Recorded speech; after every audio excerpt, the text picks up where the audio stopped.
So the next question of the exercise 10.3 is reduce the following equation into the normal form.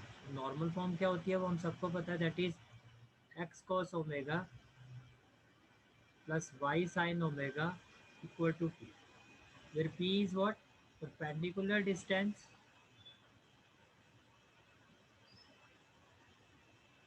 from origin to line. यानी कि जैसे कि ये आपकी ये एक्सिस हो गए आपके, ये आपकी लाइन हो गई, तो ये जो परपेंडिकुलर डिस्टेंस होगा ये आपका पी है, और ये जो लाइन जो एंगल बनाएगी एक्स एक्सिस के साथ, ये तो परपेंडिकुलर भाई, इसको ऐसे समझ, ये ऐसा, ये आपकी लाइन होगी जिसकी आपको इक्वेशन फाइंड करनी है, और ये परपेंडिकुलर, परपेंडिकुलर का मतलब फ्रॉम ओरिजिन ये जो है वो इस लाइन पर परपेंडिकुलर है, और ये जो परपेंडिकुलर है जैसे पी, ये जो एंगल बना रहा है आपका एक्स एक्सिस के साथ, इसको हम कहते हैं ओमेगा। इन दैट केस हम इस लाइन की जो equation, in this case we find the equation of this line by using the normal form. Normal form क्या होती है? एक्स कॉस ओमेगा, ओमेगा क्या होता है? Angle made by this perpendicular line with the x axis, और P क्या होता है? Perpendicular distance. पी क्या होता है? Perpendicular distance. तो क्वेश्चन में ये कहा जा रहा है कि ये जो आपको इक्वेशन ऑफ लाइन गिवन है, आपको इसको रेड्यूस करना है नॉर्मल फॉर्म में, यानी कि इसको कन्वर्ट करना है नॉर्मल फॉर्म में। यानी कि इस इक्वेशन को हमें किस फॉर्म में लिखना है? X cos omega plus y sine omega is equal to p. Okay,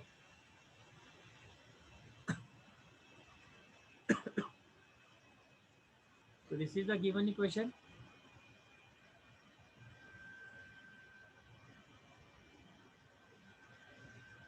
So the given equation is x minus root 3y plus 8 equal to 0. First of all आप देखो कि जो नॉर्मल फॉर्म होती है वो क्या होती है? X cos omega plus y sine omega equal to p, right. अब पी क्या होता है? Perpendicular distance. पी क्या होता है? Perpendicular distance. और लेफ्ट हैंड साइड पे जो हमारे पास होता है वो होता है एक्स और वाई। तो first of all what we can do, जो कांस्टेंट है इसको हम अपोजिट साइड में शिफ्ट कर देंगे। ये प्लस 8 है, जैसे राइट साइड में शिफ्ट होगा तो क्या होगा? -8। अब इस एक्स का कोफिशिएंट क्या है आपका? +1। वाई का कोफिशिएंट क्या है? -√3 इक्वल टू -8। अब सबसे पहला क्वेश्चन आपका ये आता है कि जो मैं आपको पहले भी बता चुका हूँ कि जो ओमेगा होता है वो सेम एंगल होता है, यानी कि अगर cos 30 है तो साइन के साथ भी 30 होगा। अब cos के केस में 1 किसकी वैल्यू होती है? cos 0 की। बस साइन में तो √3 कोई वैल्यू नहीं होती है। तो जब भी ऐसा केस होता है तो इसके लिए एक ट्रिक होती है, आप ट्रिक समझो। अभी मैं इस पर बहुत ज़्यादा डिटेल में जाऊँगा तो बहुत इन डेप्थ कंसेप्ट हो जाएगा, तो आपके सिलेबस में उस चीज़ की कोई ज़रूरत भी नहीं। आप सिर्फ इतना समझो कि नॉर्मल फॉर्म में जब हम किसी क्वेश्चन को कन्वर्ट करते हैं और गिवन कोफिशिएंट अगर सेम नहीं है तो आपको क्या करना है? आपको एक पैरामीटर यूज़ करना है, √a² plus b²। √a² plus b², where a is coefficient of x जो कि यहाँ पर क्या है आपका 1, b is coefficient of y जो जो आपका यहाँ पे क्वेश्चन में क्या है? √3। साइन को नहीं देखना आप, पॉजिटिव है नेगेटिव उससे कोई मतलब नहीं है, सिर्फ कोफिशिएंट लिखना है। a इज 1, अगर यहाँ माइनस होता तो भी आप 1 ही लिखते। b इज √3 और c क्या है आपका यहाँ पर? c क्या है यहाँ पर आपका 8। तो स्टेप 1 क्या करना है? इन इफ इन केस आपके ओमेगा की वैल्यू जो कोफिशिएंट गिवन है वो सेम नहीं आ रही है, यहाँ सेम एंगल आपको नहीं दिखाई दे रहा, तो आपको क्या करना है? At first you have to find the value of √a² plus b²। तो जो भी ये वैल्यू आएगी इस वैल्यू से आपको दोनों ही साइड को डिवाइड करना है, ठीक है। अच्छा, दूसरी बात ये इक्वल टू पी। पी मैंने आपको बताया था ये परपेंडिकुलर डिस्टेंस होता है, and distance can't be negative, और यहाँ पे डिस्टेंस आपका क्या रहा? नेगेटिव। तो इट्स बेटर कि आप 2 से डिवाइड करने से बेटर कि आप -2 से डिवाइड करो, जिससे आपका जो डिस्टेंस है वो भी पॉजिटिव हो जाए और ये प्रॉब्लम भी आपकी सॉर्ट आउट हो जाए। तो हमने क्या किया? Dividing both side by -2, dividing both side by -2। तो ये हो जाएगा -1/2, क्योंकि माइनस जो है न्यूमरेटर में शिफ्ट हो जाएगा, और ये माइनस जब न्यूमरेटर में शिफ्ट होगा तो ये हो जाएगा +√3/2, और इक्वल टू -8/-2 क्या होता है 4। अब आप ये देखो, अब y का कोफिशिएंट क्या होता है साइन, और x का कोफिशिएंट किस में कन्वर्ट होगा कॉस में। तो इट मीन साइन तो आपका पॉजिटिव आ रहा है और कॉस आपका क्या आ रहा है नेगेटिव। अब ये कौन से क्वाड्रेंट में होता है, ये होता है सेकंड क्वाड्रेंट में। सेकंड क्वाड्रेंट में जो वैल्यू होती है वो कैसे लिखी जाती है, पाई माइनस थीटा, अगर फंक्शन को सेम रखना है। पहले तो आप ये देखो 1/2 कॉस में किसकी वैल्यू होती है 60 की, और √3/2 साइन में किसकी वैल्यू होती है 60 की, यही होता है ना आपका। पर जैसे आपने इस वैल्यू को कन्वर्ट किया तो आपको इसकी ज़रूरत ही नहीं पड़ेगी पाई माइनस थीटा की। क्यों? क्योंकि आपकी एंगुलर वैल्यू सेम आ गई। अगर एंगुलर वैल्यू सेम नहीं आती तो मैं पाई माइनस थीटा का कंसेप्ट यूज़ करता। कॉस भी आपका 60 में 60 डिग्री हो गया और साइन भी 60 डिग्री, यानी कि ओमेगा की जो वैल्यू है आपकी वो 60 डिग्री आ गई, और परपेंडिकुलर डिस्टेंस भी आपका पॉजिटिव आ गया, राइट। ओके, भैया एक बार ये दोबारा बता दो डिवाइडिंग के बाद से। जब भी हमें किसी इक्वेशन को नॉर्मल फॉर्म में कन्वर्ट करना होता है तो पहले तो आपको ये पता होना चाहिए कि नॉर्मल फॉर्म है क्या। इसमें दो चीज़ें आपकी, इसमें आपकी जो रिक्वायरमेंट होती है वो क्या होती है, एक आपका परपेंडिकुलर डिस्टेंस जो है वो पॉजिटिव आना चाहिए, सेकंड जो आपका एंगल है कॉस और साइन का वो आपका सेम आना चाहिए। तो लेफ्ट हैंड साइड में सिर्फ आपको एक्स और वाई रखना होता है। यहाँ पे आपने एक्स को रखा, वाई को रखा, कांस्टेंट को राइट हैंड साइड में शिफ्ट किया। अब आपने देखा कि जो एक्स का कोफिशिएंट होता है वो कॉस ओमेगा के इक्वल होगा, और जो वाई का कोफिशिएंट होता है वो साइन ओमेगा के इक्वल होगा। अब कॉस ओमेगा अगर 1 के इक्वल है तो कॉस पे 1 किसकी वैल्यू होती है, कॉस 0 की। तो इसके अकॉर्डिंगली तो ओमेगा की वैल्यू मेरी 0 आ रही है।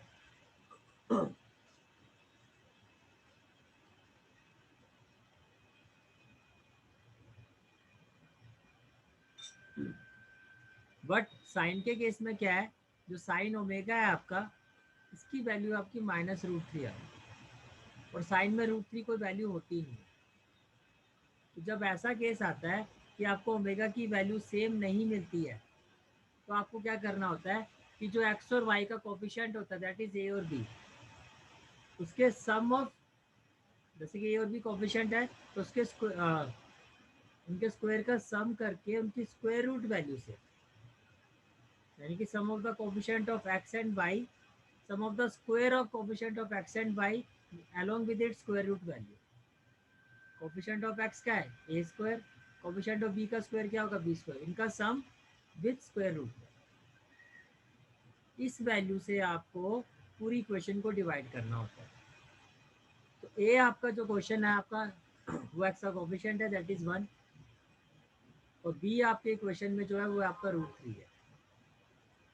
तो ए स्क्वायर हो गया 1 स्क्वायर दैट इज 1, बी हो गया आपका कोफिशिएंट ऑफ बाई √3। मैं आपको पहले ही बता चुका हूँ।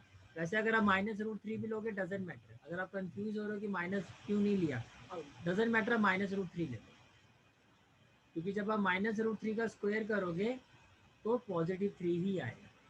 तो इट्स बेटर कि आप इसको -3 लिखो। तो जब आप डिवाइड करोगे तो ऐसे लिखना, √a स्क्वायर की जगह 1 स्क्वायर और b स्क्वायर की जगह -√3 स्क्वायर। तो 1 का स्क्वायर क्या होगा 1, और -√3 का स्क्वायर होगा 3। तो ये वैल्यू जो है होगी आपकी किसके इक्वल आ जाएगी 2 के। अब तो नेक्स्ट स्टेप क्या होता है, जो भी ये वैल्यू आती है इस वैल्यू से बोथ साइड में डिवाइड कर रहा हूँ। But at the same time मैंने कहा आपका जो परपेंडिकुलर डिस्टेंस है वो भी पॉजिटिव होना चाहिए, जो यहाँ पे नेगेटिव है। तो जब आप डिवाइड करोगे और अगर आपको ये दिखाई दे रहा है कि परपेंडिकुलर डिस्टेंस मेरा नेगेटिव है तो आप इसके साथ ही नेगेटिव साइन लगा के डिवाइड कर दो, तो आपका एक स्टेप बच जाएगा। अदरवाइज फिर आपको माइनस को यहाँ शिफ्ट करना पड़ेगा।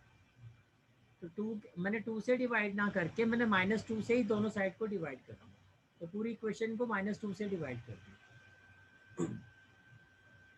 जैसे आपने डिवाइड किया ये हो गया -1/√2, क्योंकि आपने -2 से डिवाइड किया, ये माइनस माइनस प्लस हो जाएगा +√3/2, और -8/-2 क्या हो जाएगा 4।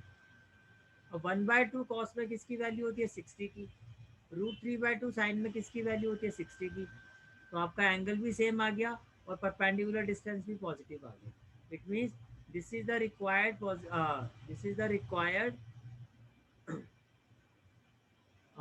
Normal form. But x cos omega plus y sine omega equal to p, यहाँ पे कोई माइनस था? वैसे तो ये आपका नॉर्मल फॉर्म में कन्वर्ट हो गया है, तो मैंने आपको पहले भी बताया। तो आपका जो एंगल है, अगर आप एंगल के हिसाब से जाओ तो आपको पाई माइनस थीटा कंसेप्ट की जरूरत नहीं है। पाई माइनस थीटा मैं क्यों कह रहा हूँ, क्योंकि कॉस की वैल्यू नेगेटिव में आ रही है और साइन की वैल्यू पॉजिटिव में आ रही है। तो इसको प्रॉपर वे में, एंगल तो सेम आ रहा है लेकिन यहाँ पर क्या आ रहा है, माइनस साइन है, और यहाँ पर कहीं भी माइनस नहीं होता है। एक्स का कोफिशिएंट कॉस थीटा होता है, वाई का साइन थीटा। तो इसको कॉस थीटा बनाने के लिए हमने क्या किया, पाई माइनस थीटा का यूज़ किया। तो 60 को हम, ये थीटा है आपका, तो 60 को हमने लिखा कॉस 180 माइनस 60, और साइन थीटा को भी हमने लिखा, भाई जो भी चेंजेस करोगे वो दोनों में ही होंगे। और साइन 60 को भी लिखा 180 माइनस 60। आपको पता है साइन 180 माइनस थीटा क्या होगा, साइन थीटा, और कॉस 180 माइनस थीटा क्या होगा, माइनस कॉस थीटा। तो बात तो अभी भी यही है, लेकिन ऐसे लिखने से क्या बेनिफिट हुआ कि ये जो आपका किस में कन्वर्ट हो गया, कॉस 120 साइन 120, मीन्स एक्स का जो कोफिशिएंट है वो कॉस ओमेगा, वाई का कोफिशिएंट साइन ओमेगा, दोनों ही positive. Now you can say that omega is equal to 120 degree and the perpendicular distance is equal to 4। तो अगर आप इसका आंसर चेक करोगे,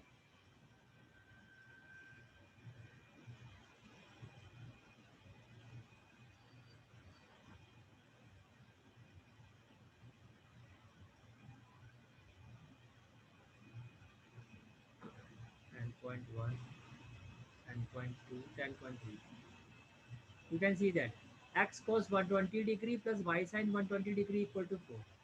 Okay, now it's clear. हाँ जी भैया। Okay, अब देखो नेक्स्ट पार्ट क्या है इस क्वेश्चन का, y माइनस 2 इक्वल टू 0। तो हमने लिखा y माइनस 2 इक्वल टू 0, जो कांस्टेंट होता है उसको राइट हैंड साइड में शिफ्ट करोगे, वो हो गया 2। अब आपकी जो इक्वेशन है वो नॉर्मल फॉर्म होती है, वो किस फॉर्म में होती है, x cos omega plus y sine omega equal to p. P positive होना चाहिए, वो तो आपको चलो मिल गया, बट यहाँ पर दिक्कत क्या आ रही है कि यहाँ पर x नहीं है। तो हमने क्या किया, y के साथ x को कैसे लिखा, 0 इंटू एक्स। बात तो अभी भी यही है, तो x भी आ गया, y भी आ गया। y का कोफिशिएंट क्या है 1 और x का क्या है 0। अब जो x का कोफिशिएंट होता है वो होता है cos ओमेगा के इक्वल। अब cos में 0 किसकी वैल्यू होती है, cos 90 की।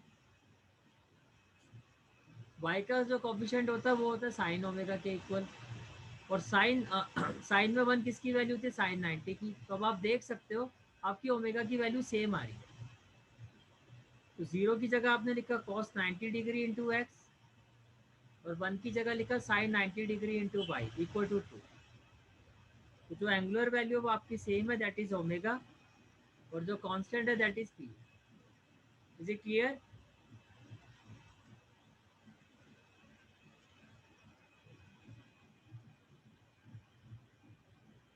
ओके,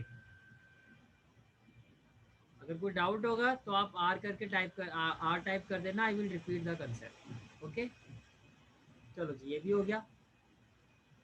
आपको आंसर भी चेक करवा देता हूँ। Part 2, x cos 90 degree plus y sin 90 degree equal to 2। Okay,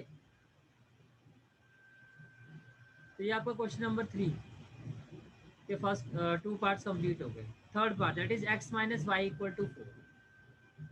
अब मैं आप लोगों से एक बात करना चाहता था, मैं पहले भी कि आप सिर्फ जब आप क्लास अटेंड करोगे ना, जब आप क्लास अटेंड करोगे तो सिर्फ आप मेरे साथ प्रैक्टिस करोगे और क्वेश्चंस को समझोगे, नोट्स उतारोगे नहीं ना। मैंने तो उतारने वाला काम खत्म कर दिया, और अब आप भी नहीं उतारोगे। ओके, चलो एक काम करो, पर आपके नोट्स का इशू आ रहा था, आप बोल रहे थे तो कर ही लो आप साथ साथ। मैं भूल गया, आपने लास्ट क्लास में कहा था कि हम साथ साथ में नोट्स बनाना चाहते हैं, प्रैक्टिस हो जाती है, राइट? यही करना चाहते हो ना, साथ साथ में प्रैक्टिस करना चाहते हो? हाँ जी भैया।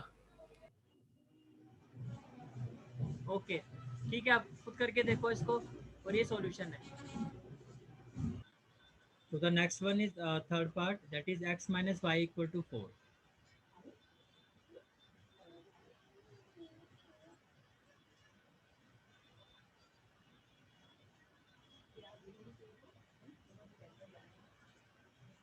x minus y equal to 4.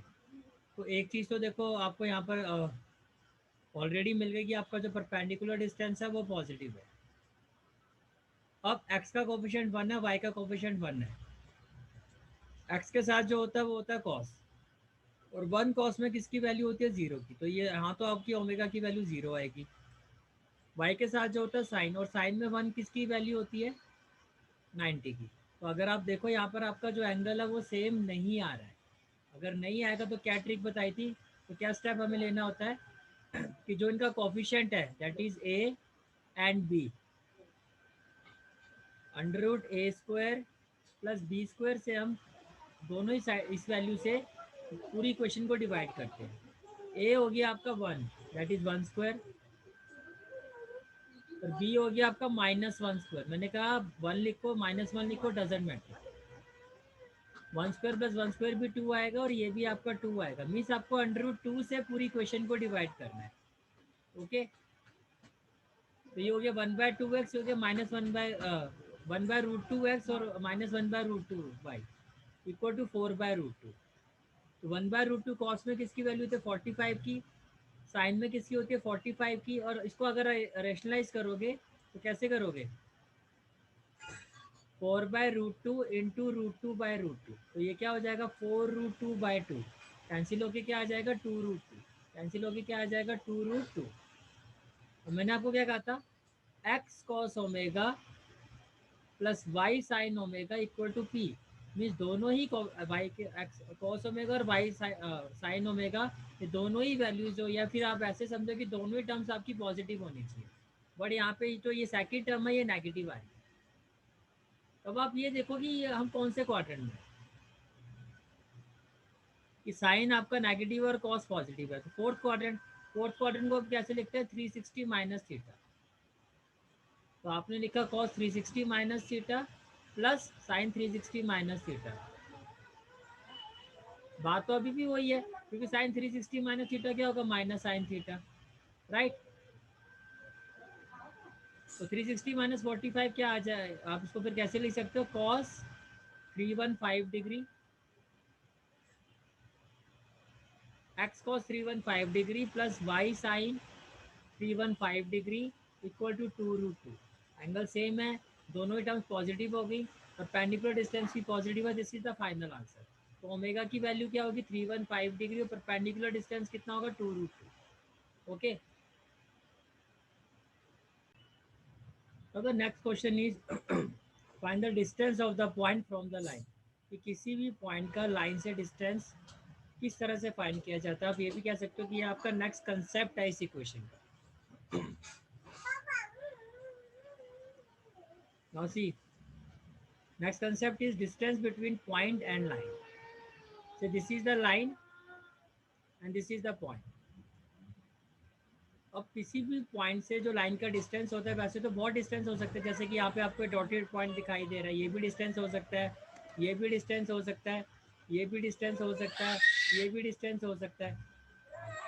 But in real case हम जो डिस्टेंस लेते हैं,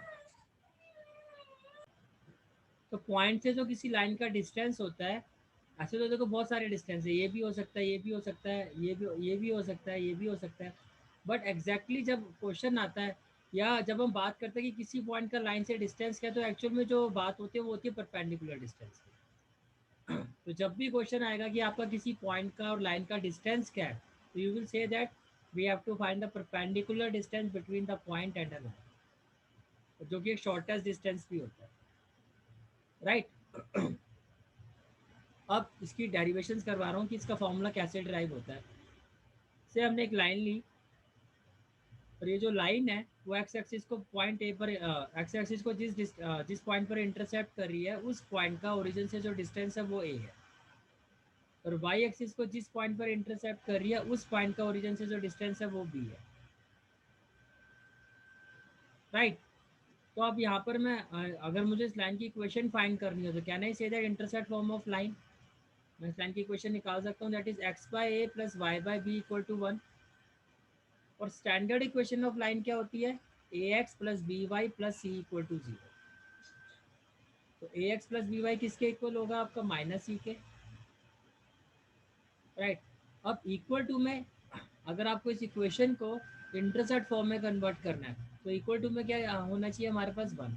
अब माइनस सी को आप 1 कैसे बनाओगे, इसको माइनस सी से डिवाइड करो, तो इसको आपने माइनस सी से डिवाइड किया, बी वाई को माइनस सी से डिवाइड किया और माइनस सी को भी माइनस सी से डिवाइड, तो ये तो हो जाएगा आपका 1। ये वैल्यू हो जाएगी आपकी a x by minus c और ये वैल्यू हो जाएगी b y by minus c, right.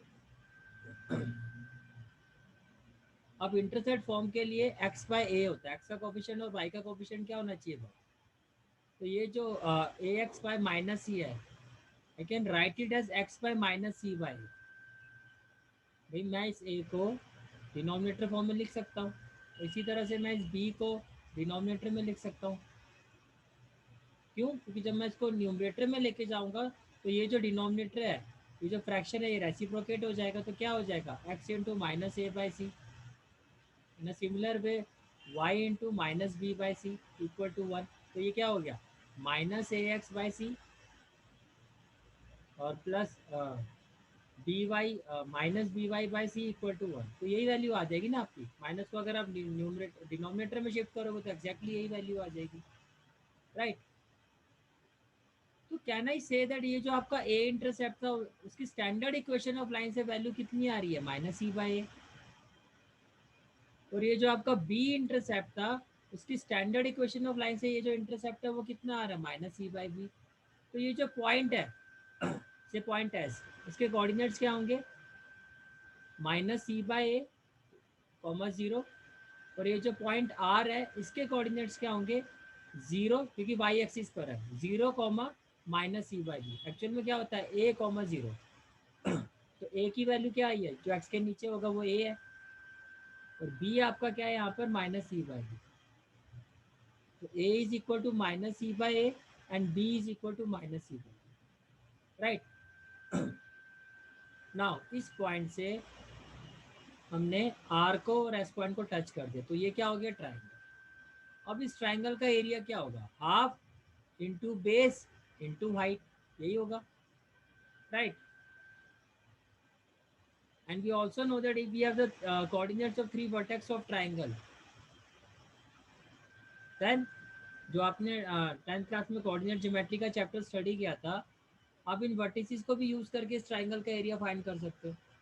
पहले तो मैं इसकी बात करता हूँ, half R S. R S क्या है आपका, आर एस आपका बेस है। और अगर आपके पास दो इक्वेशन है, आर एस की जो वैल्यू है वो कैसे फाइंड कर सकते हो आप, आपके पास दो इक्वेशन है, सॉरी दो इक्वेशन ही, आपके पास इस लाइन की इक्वेशन को फाइंड करने के लिए, या लाइन की इक्वेशन इस डिस्टेंस को फाइंड करने के लिए आपको आर एस निकालना। आर एस का मतलब distance between point R and point S. ये आपने डिस्टेंस फॉर्मूला 10th क्लास में पढ़ा था, क्या होता है, R S x two minus x one minus c by a minus 0 whole square plus y two minus y one. तो 0 minus minus क्या हो जाएगा, plus c by b whole square. तो बेसिकली ये आएगा क्या, माइनस का स्क्वायर करोगे c square by a square, और ये भी क्या होगा, c square by b square, यही होगा आपका, राइट। तो जो आर एस है आपका वो कुछ इस तरह से आ जाएगा,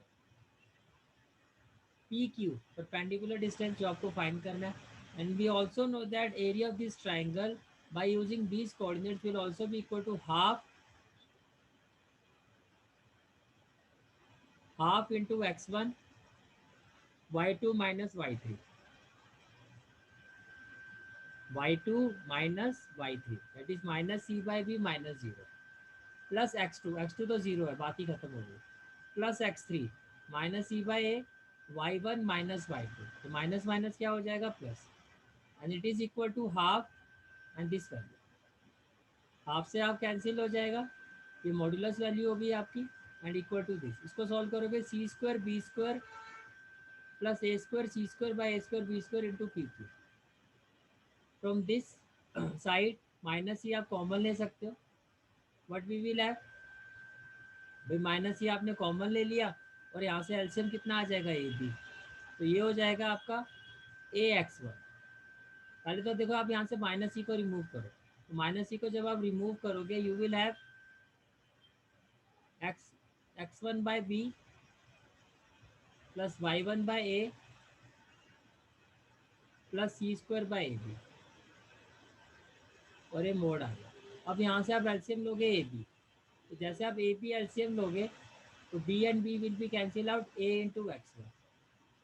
ए and a will be cancel out b into y one. A b cancel out plus ये सी स्क्वायर था तो माइनस ही कॉमन ले लिया तो ये सी रह गया. इन सिमिलर वे हम न्यूमरेटर से सी स्क्वायर कॉमन ले सकते हैं. Right. What we will have b square plus a square upon root upon a square b square into p q. अब स्क्वायर रूट को जब यहाँ से रिमूव करोगे तो ये हो जाएगा ए बी और सी स्क्वायर क्या हो जाएगा सी. और यहाँ से भी माइनस सी मॉडुलस की वजह से इसको आप प्लस सी लिख सकते हो अपॉन में ए बी. ये कैंसिल हो जाएगा आपका. राइट. तो what we will have p q. P q क्या था, distance of point and line. P q यही था ना आपका, यही तो फाइंड करना है आपको. पी क्यू ये आपका पॉइंट क्यू है. ये आपका पॉइंट क्या है, q. That's what we have to find. यही तो आपकी डेरिवेशन है, किसी पॉइंट और लाइन के बीच का डिस्टेंस जो हमने यहाँ पर पी क्यू लिया है. तो पी क्यू की वैल्यू क्या हो जाएगी आपकी, p q will be equal to magnitude of ax1 plus by1 plus c upon root a square plus b square. And this is the concept, this is the formula कि किसी point और line के बीच का जो distance होता है वो किसके इक्वल होता है, a x one plus b y one plus c upon root a square plus b square. यहाँ पर जो आपका x1 और y1 होता है ये पॉइंट के कोऑर्डिनेट्स होते हैं. x1 और y1 जो होते हैं वो क्या होते हैं, जिस पॉइंट का आपको डिस्टेंस निकालना है, कोऑर्डिनेट्स ऑफ दैट पॉइंट. और ए बी सी ये कोफिशिएंट ऑफ लाइन होते हैं. ए क्या होता है, coefficient of x square. B होता है कोफिशिएंट ऑफ एक्स. सी होता है कांस्टेंट. राइट. तो ये आपका फॉर्मूला डिराइव हो गया. अब इस पर हम क्वेश्चन करते हैं. Find the distance of point. तो कैन आई से दैट यहाँ पर आपका -1 क्या है x1 और 1 क्या है आपका y1. इसको आपको सिंप्लीफाई करना होगा स्टैंडर्ड फॉर्म में. फिर ए बी और सी की पहले वैल्यू फाइंड करनी होगी.